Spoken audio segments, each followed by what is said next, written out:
വന്നത് എന്താച്ചാ, ഒരു വാശിക്കാരെങ്കിലും ഒരാളെ താലി കെട്ടുവോന്നും ആ താലിയുടെ പേരിൽ മാത്രം ഒന്നും അറിയാത്ത ഒരുത്തന്റെ കൂടെ ഒരാള് ജീവിക്കാൻ തീരുമാനിക്കുവോന്നും ചാക്യാര് തന്നെ കളിയാക്കി പറഞ്ഞൊരു കഥയുണ്ട്. പക്ഷെ പറഞ്ഞിട്ടെന്താ, അവരുടെ അടിയും പിന്നെ പ്രേമമൊക്കെ കണ്ട് കണ്ട് ഈ ചാക്യാര് വരെ ഫാനായി. ഒരാളുടെ വീടിന് കൂടെ പ്രിയപ്പെട്ടവരാകുമ്പോ ഈ പ്രേമത്തിന് എന്തൊരു ഭംഗിയല്ലേ. ആരവിടെ അത് സ്വപ്നത്തിന് മാത്രമേ നടക്കൂന്ന് പറഞ്ഞേ? അതെ, എന്നാ അത് ശരിക്കും നടന്നിട്ടുണ്ട്.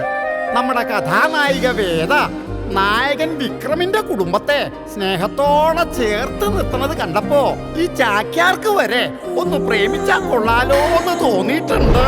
പക്ഷെ ആ പാവം വേദയുടെ വീട്ടിലെ ദുരഭിമാനം തലയ്ക്ക് പിടിച്ച, സ്വത്തും അധികാരവും മാത്രം കൊതിച്ച സ്വന്തം ഏട്ടനും അമ്മാവനും കൂടെ അവളെയും വിക്രമനെയും കൊല്ല ചെയ്തു.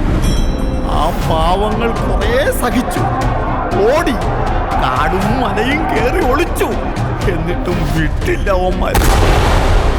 അങ്ങനെ ആ കഥ ഇവിടെ എത്തിയത്. നിറവയറുമായി വിക്രം കൂട്ടിനില്ലാതെ വേദ തെരുവിലേക്ക് ഇറങ്ങേണ്ടി വന്നത്. താനൊരച്ഛനാകാൻ പോകുന്നു എന്ന് പോലും അറിയാതെ വിക്രം തുറങ്കിലടയ്ക്കപ്പെട്ടത്. കുഞ്ഞിന് കാവലില്ലാതെ, കൂട്ടിനാരുമില്ലാതെ അവൾ